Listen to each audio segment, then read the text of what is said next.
Good evening children, class 11। आज हम chapter 1 start करेंगे, some basic concept of chemistry. सही है। जो न्यू स्टूडेंट हैं, जो रिसेंटली ज्वाइन करा है, आपने क्लासिफिकेशन ऑफ एलिमेंट्स देख लिया होगा या नहीं भी देखा है तो आप यहाँ से स्टार्ट कर सकते हैं। फिर बाकी मुझसे कॉन्टेक्ट करके हम धीरे करके सिलेबस को अपने अकॉर्डिंग पिकअप कर लेंगे, है ना। ये बहुत इंपॉर्टेंट लेसन है फिजिकल केमिस्ट्री के टर्म में। मतलब आपको कैलकुलेशन सीखनी है केमिस्ट्री में, plus minus, multiplication, division, power के सम्स, किसी केमिकल की कॉन्सेंट्रेशन आप कैसे कैलकुलेट करोगे, मतलब कोई केमिकल आपने बनाया तो कैसे केमिकल लैब में बनाओगे, कितना क्वांटिटी केमिकल का वाटर में डालोगे, ये सब चीजें इस चैप्टर में आने वाली हैं। मोल कॉन्सेप्ट जो आपने पढ़ा हुआ है क्लास 9th में, वो इसका इंपॉर्टेंट पार्ट है। मतलब अगर हम ये बोले चैप्टर 1 बहुत ज्यादा इंपॉर्टेंट चैप्टर है क्लास 12th और कॉम्पिटिटिव एग्जाम के पॉइंट ऑफ व्यू से। बहुत सिंपल चैप्टर है, टफ नहीं है आपके चैप्टर ये, बट बहुत इंपॉर्टेंट है। 12th में अप्रॉक्स ये 5 चैप्टर में काम आएगा आपके। चैप्टर 1, 2, 3, 4 में काम आएगा ये। फर्स्ट 4 चैप्टर जो 12th क्लास के हैं वो इसकी कैलकुलेशन के ऊपर ही बेस्ड है। सही है बेटा। तो देखते हैं फर्स्ट टॉपिक इसका क्या है हमारा, ध्यान से देखिए।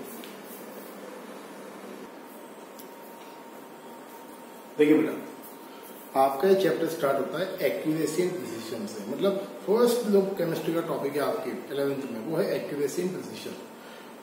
एक एक्सपेरिमेंट से मैं आपको समझाता हूँ सिंपल टर्म में, क्या होता है एक्यूरेसी, क्या होता है प्रिसिशन। सपोज 2 बॉय है आपके पास, boy A and boy B. ये 2 बॉयज हैं और ये दोनों क्या है, ये दोनों लैब में गए और लैब में दे आर डूइंग एक्सपेरिमेंट और 3 सेट्स कर एक्सपेरिमेंट के। बॉय ए का आंसर आया फर्स्ट सेट में 7 ml, बॉय 2 का आंसर है 8 ml, बॉय 3 का आंसर है 12 ml। सही है। मतलब ए बॉय है जिसके 3 सेट्स में आंसर क्या है 7, 8 एंड 12 ml। बॉय बी ने भी सेम एक्सपेरिमेंट करा, आंसर क्या है 9.5 ml, 9.2 ml, 9.8 ml। बट जो करेक्ट आंसर है वो क्या है 10 ml है। तो आप देखिए, आपको ये बताना है out of A and B कौन सा बॉय ऐसा है जिसके जो आंसर्स हैं वो करेक्ट वैल्यू के ज्यादा क्लोज हैं। मतलब ए और बी में से किसके आंसर्स करेक्ट वैल्यू 10 के ज्यादा क्लोज है। ऑफ कोर्स बी के है क्लोज, तो आप क्या बोलोगे, बॉय बी जो है वो मोर एक्यूरेट है और मोर प्रिसाइज है। एक्यूरेसी का मतलब होता है बेटा कि आपने जो आंसर निकाला है वो आपकी जो करेक्ट आंसर है उसके कितना क्लोज है। तो मैंने लिखा definition, accuracy means correctness of reading या करेक्टनेस ऑफ योर आंसर। जब भी हम केमिस्ट्री में या साइंस में कोई एक्सपेरिमेंट करते हैं तो हमारा जो आंसर हम निकालेंगे वो राइट आंसर के बिल्कुल क्लोज होना चाहिए। जैसे राइट आंसर 10 है तो आपका हो सकता है 9.8 हो, 9.5 हो, 9.6 हो, इतना। ये नहीं कि आंसर तो 10 है और आप निकाल रहे हैं 13, तो फिर वो 0 मिलेगा उसमें। सही है।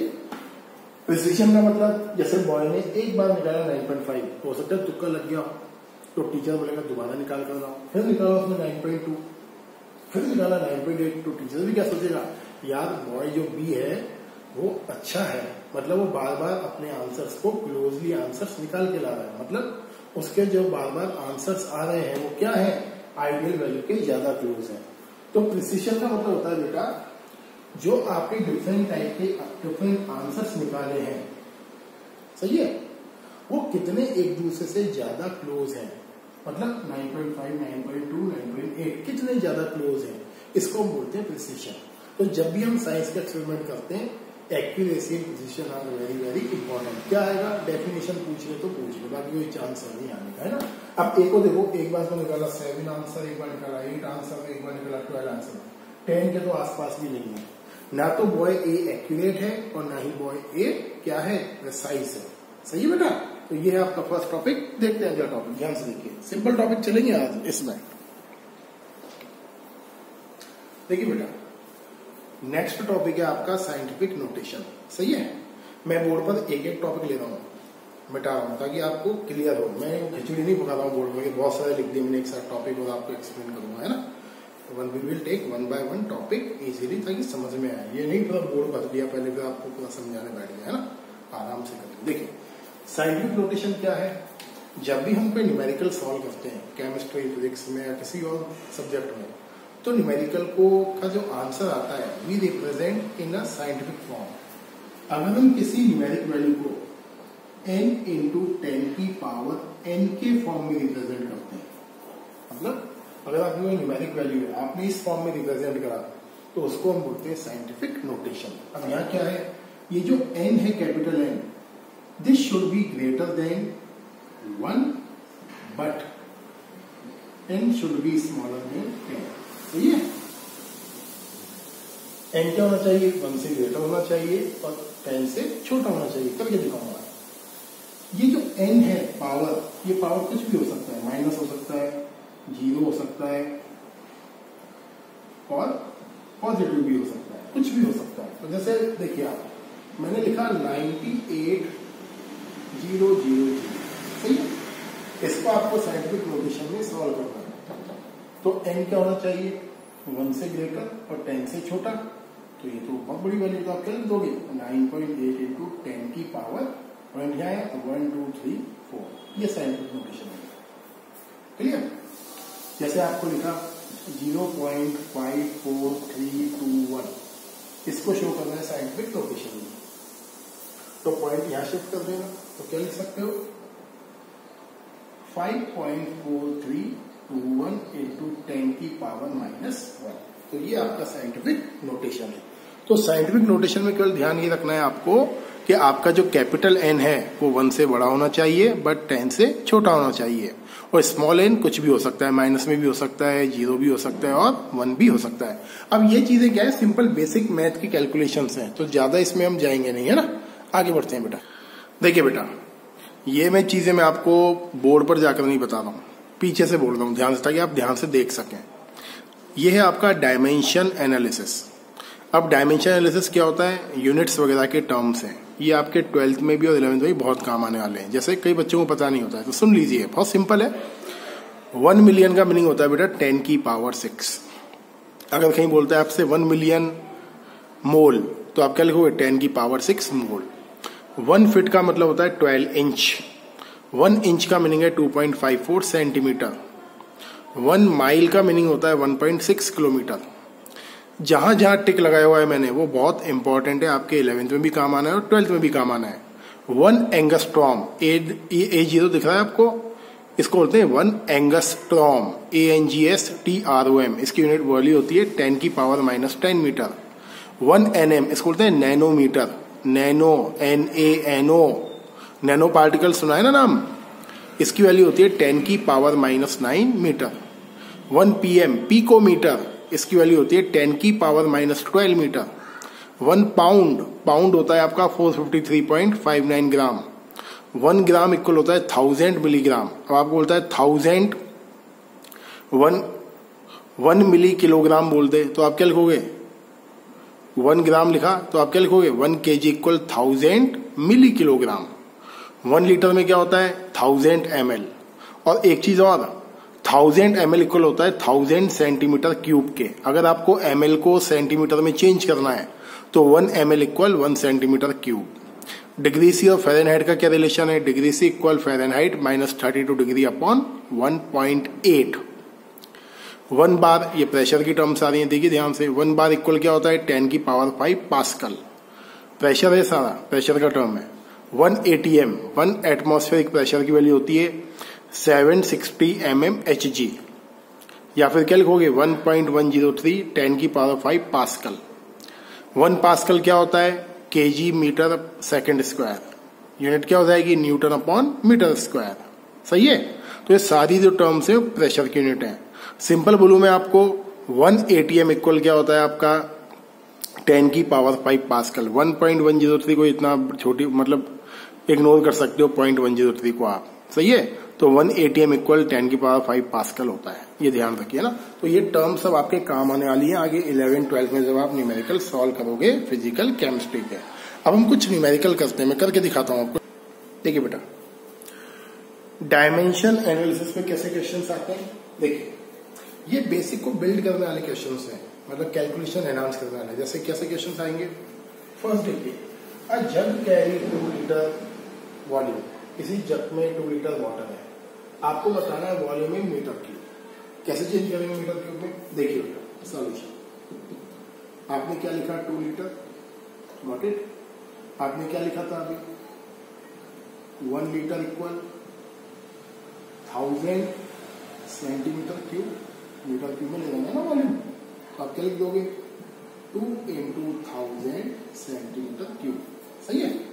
आपने क्या पढ़ा था 1 मीटर इक्वल 100 सेंटीमीटर, तो 1 सेंटीमीटर इक्वल क्या हो जाएगा 1/100 मीटर। क्लियर है, सिंपल कैलकुलेशन है।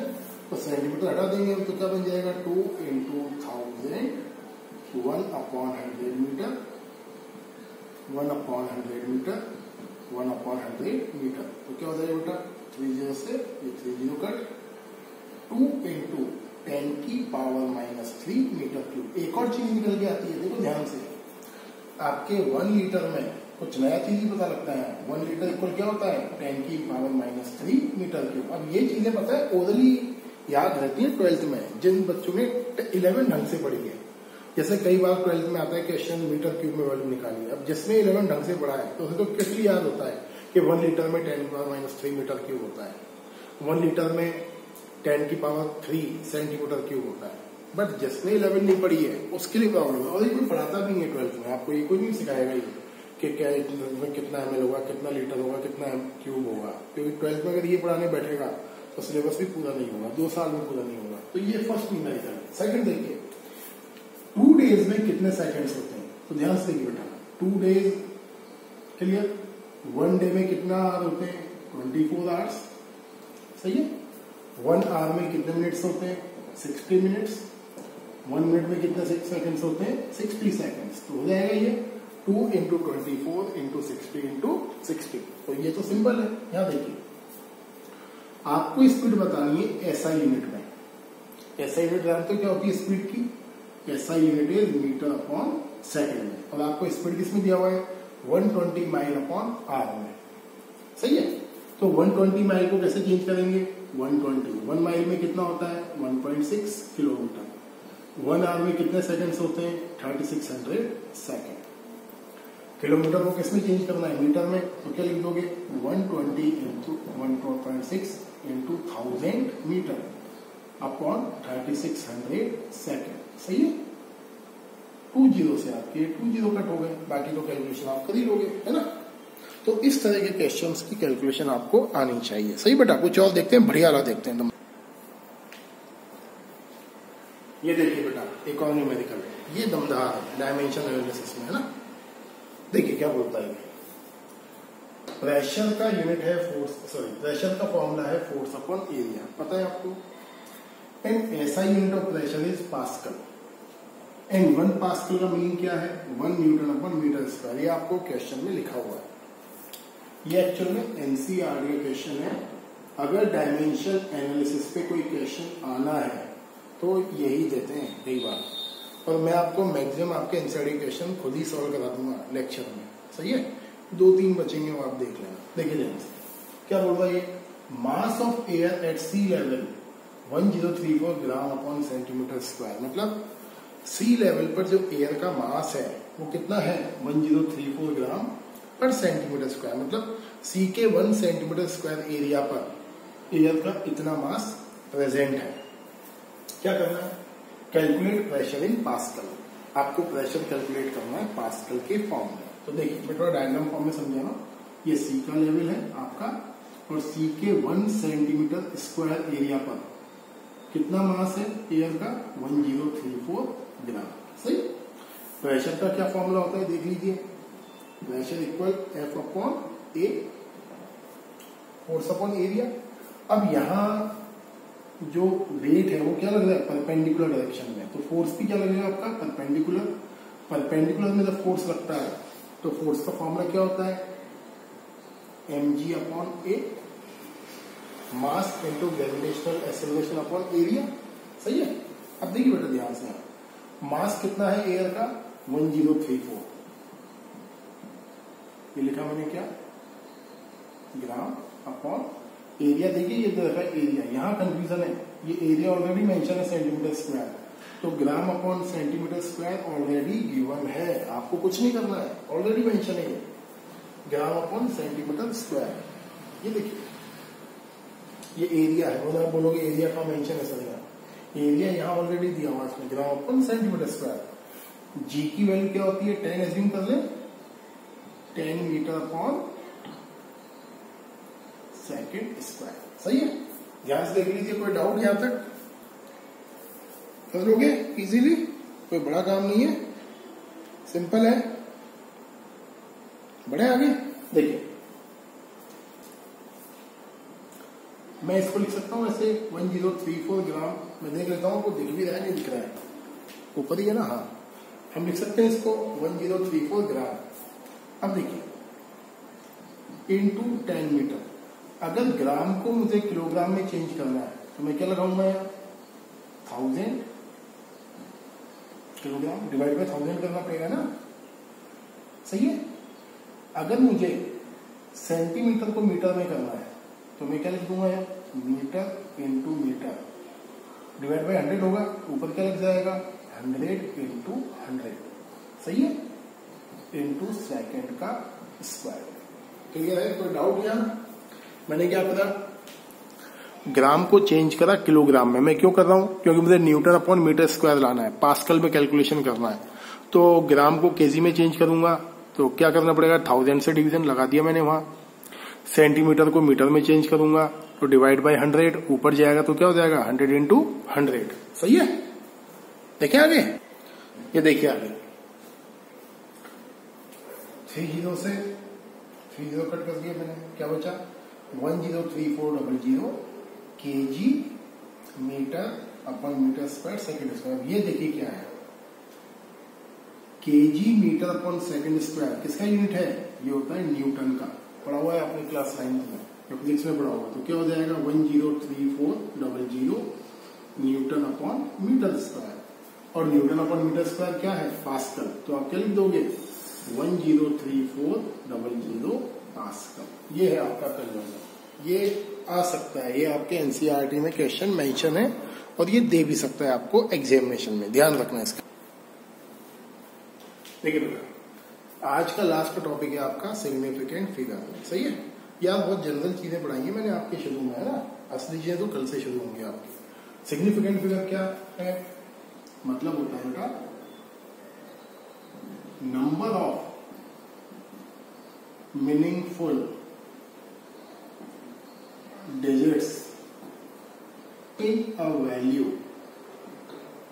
Is called significant figure. मतलब आपको कोई आपके पास कोई न्यूमेरिक वैल्यू है, उसमें जो मैथमेटिकल नंबर्स हैं, जो डिजिट्स हैं, जो काम के डिजिट्स हैं, जिसका कोई मीनिंग निकलता है, उनको हम बोलते हैं सिग्निफिकेंट फिगर। जैसे आप ध्यान से देखिए, मैंने लिखा 00035 और मैंने लिखा 35, तो इसका मतलब भी 35 है, इसका मतलब भी 35 है। तो ये क्या है, ये सिग्निफिकेंट नहीं है, मतलब इनका कोई मतलब ही नहीं है। मतलब किसका है, इन दोनों का मतलब, ये सिग्निफिकेंट है। सही है। सिग्निफिकेंट फिगर को कैलकुलेट करने के कुछ रूल होते हैं। ये टॉपिक आपके न 11th में काम आएगा न 12th में काम आएगा, तो मैं थोड़ा स्पीड से पढ़ा दूंगा इसको। 1 मार्क का क्वेश्चन आएगा, वो भी टीचर ने दिया। तो क्या क्या रूल्स होते हैं मैं लिख रहा हूँ बोर्ड पर, फिर मैं एक साथ समझाता हूँ आपको। देखिए ना, टाइम बचेगा हमारा भी। ये देखिए आप रूल देखिए सिग्निफिकेंट फिगर के। आपने वैसे टॉपिक ऑलरेडी फिजिक्स में पढ़ा होगा। रूल नंबर 1 देखिए, all the non zero digits are significant figure.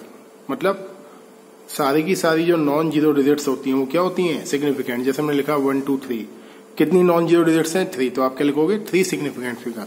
मैं लिखा 5.932, कितने हो गए 4 सिग्निफिकेंट फिगर। रूल नंबर 2 क्या है, ध्यान से देखिए। रूल नंबर 2 बोलता है 0 to the left of non zero digits, 0 to the left of non zero digits. अगर आपकी नॉन जीरो डिजिट्स के लेफ्ट में जीरोस हैं तो ये सिग्निफिकेंट फिगर नहीं है। तो आप कितना लिखोगे 0.005 में 1 सिग्निफिकेंट फिगर। यही काम का है हमारे। यहाँ देखिए 0026 में ये काम का नहीं है, काम का क्या है 26, तो क्या है 2। रूल नंबर 3 क्या है, 0 between non zero digits are significant. भाई 0026 का क्या मतलब है, 26 से लिख देते आप, कोई मतलब ही नहीं उसका। ये देखिए 0 between non zero digits are significant. जैसे मैंने कहा 202, तो यहाँ तो 0 काम का है, अगर आप 0 हटा दोगे तो 22 बन जाएगा वो। सही है, तो आप कितना सिग्निफिकेंट फिगर हो गया 3। 5.032 कितना हुआ 4। रूल नंबर 4 क्या है, 0 to the right of decimal point, ये decimal point, 0 to the right of decimal point and non zero digits, मतलब अगर नॉन जीरो डिजिट्स है उसके राइट में डेसिमल है उसके बाद में जीरो है तो सारे के सारे क्या होते हैं, सिग्निफिकेंट फिगर होते हैं। अब क्यों होते हैं देखो समझो। सपोज देखता हूँ आपको दिख रहा नहीं दिख रहा है ऊपर, थोड़ा सा मैं बोर्ड यूज करूंगा आपका, हाँ यहाँ दिख रहा है, यहाँ देखिए बेटा ध्यान से। आपके पास 2 आंसर्स निकाले आपके ए और बी ने, एक ने लिखा 5 और एक ने लिखा 5.00। कौन ज्यादा एक्यूरेट है? मैथमेटिक्स के टर्म में आप बोलोगे दोनों ही सेम है सर, बट साइंस के टर्म में कौन ज्यादा एक्यूरेट है? एक्यूरेट बी है। क्यों? क्योंकि ए क्या बोल रहा है, आंसर 5 है, अब 5 के आगे कितना है कुछ पता नहीं है, बट बी क्या कर रहा है, up to 100 decimal, up to 2 decimal अपने आंसर को वैलिड कर रहा है। मतलब 5 के आगे डेसिमल है और डेसिमल के बाद भी क्या है, 2 प्लेस पर 0 है, बट यहाँ क्या है, अनसर्टेनिटी है। किस चीज की अनसर्टेनिटी है कि 5 के बाद कुछ भी हो सकता है, तो वो बोल नहीं रहा है। तो ए और बी में अगर हम देखें तो B is more accurate. Clear? तो वही हाल यहाँ पर है। अगर डेसिमल किसी नॉन जीरो डिजिट्स के आगे लगे हैं और जीरोस लगे हैं तो क्या करता है, वो उस डिजिट की एक्यूरेसी को बढ़ा देता है, मतलब उस डिजिट की करेक्टनेस को एनहांस करता है। तो यहाँ कितने सिग्निफिकेंट फिगर है, 3, और यहाँ कितने हैं, 2। क्यों? तो यहाँ ये 2 लग जाएगा, नॉन जीरो से पहले वाले तो काउंट हो गई नहीं, तो ये तो होगा ही नहीं, ये होगा ही नहीं, तो कितने हैं, 2। ये रूल नंबर 5 और 6 थोड़े से अलग है जो कॉम्पिटिटिव लेवल के हैं। If a number end with 0 then it may or may be significant, it may or may not be significant. सही है? अगर कोई डिजिट 0 से एंड होती है, सही है, तो एक जो वर्ड आया किसके लिए आ रहा है, 0 के लिए, तो जो 0 है वो सिग्निफिकेंट हो भी सकते हैं और नहीं भी हो सकते हैं। कैसे? मैंने लिखा 1500, तो 1500 में 0 क्या है, सिग्निफिकेंट नहीं है। क्लियर? अगर हम इसको लिखें 1.500, तो ये वाला कॉन्सेप्ट आ गया, कितने हो गए, 1.500 10 की पावर 3, तो कितने सिग्निफिकेंट फिगर हो गए, 4। पावर को कभी भी सिग्निफिकेंट फिगर में काउंट नहीं करते हैं, ये ध्यान रखना है। मैंने इसको इस फॉर्म में लिखा 150 इंटू 10 पावर 1, तो यही काउंट होगा, कितने सिग्निफिकेंट फिगर है, 2। तो आपसे जो पूछेगा इन रूल्स के बेस पर पूछेगा, और रूल आपको लर्न नहीं करने, प्रैक्टिस करनी है, वो मैं करा दूंगा अगली वीडियो में। देखिए 6th रूल है बिल्कुल स्ट्रेट फॉरवर्ड। अगर किसी डिजिट के बाद किसी ऑब्जेक्ट का नाम लिखा हो तो उसमें होते हैं infinite number of significant figure. अब क्यों होते हैं देखिए, मैंने बोला जैसे आपसे 10 लेकर आ, 10 लेकर आ जल्दी, तो आप क्या बोलोगे, सर क्या लेकर आओ 10, तो इसको कट करते हैं, तो आप क्या बोलोगे, सर 10 क्या लेकर आऊं मैं, कुछ तो बताइए कि 10 क्या लाना है, 10 किस चीज को लेकर आना है, कुछ तो बोलिए। तो आप क्या बोलोगे कि सर 10 क्या लेकर आऊं, बोलोगे 10 लेकर आ। तो जब भी हम डिजिट बोलते हैं 12 लेकर आ, 10, 14, 15, ये अनसर्टेनिटी है इसमें, मतलब ये एक्यूरेट नहीं है। कौन है यार ये, बार बार कट कर रहा हूं। देखिए तो इसमें क्या है, अनसर्टेनिटी है। मैंने बोला 10 बनाना लेकर आए, तो कांस्टेंट हो गया मामला। 10 बनाना मतलब आपने उसकी अनसर्टेनिटी फिनिश कर दी। 10 बनाना मतलब बनाना लेकर आ, अब उसके आगे कुछ नहीं है, आपको चेयर नहीं लानी है, वो बनाना लेकर आएगा। अब आप बोलोगे 10 लेकर आ, तो 10 क्या लेकर आओ, ढूंढेगा 10 मुझे क्या लेकर जाना है। तो कॉन्सेप्ट ये है, अगर किसी डिजिट के बाद आपने ऑब्जेक्ट का नाम लगा दिया तो it carry infinite number of significant figure. Significant figure का मतलब होता है एक्यूरेसी, करेक्टनेस। सही है? तो ये रूल्स ध्यान से पढ़िए, देख लीजिए एक बार और इसके बाद अगले वीडियो में हम करेंगे इससे रिलेटेड न्यूमेरिकल्स। सही बेटा? और अभी मैं नोट्स आपको भेज भी दूंगा इसके आज के फर्स्ट लेक्चर के। सही है? Thank you and have a nice day.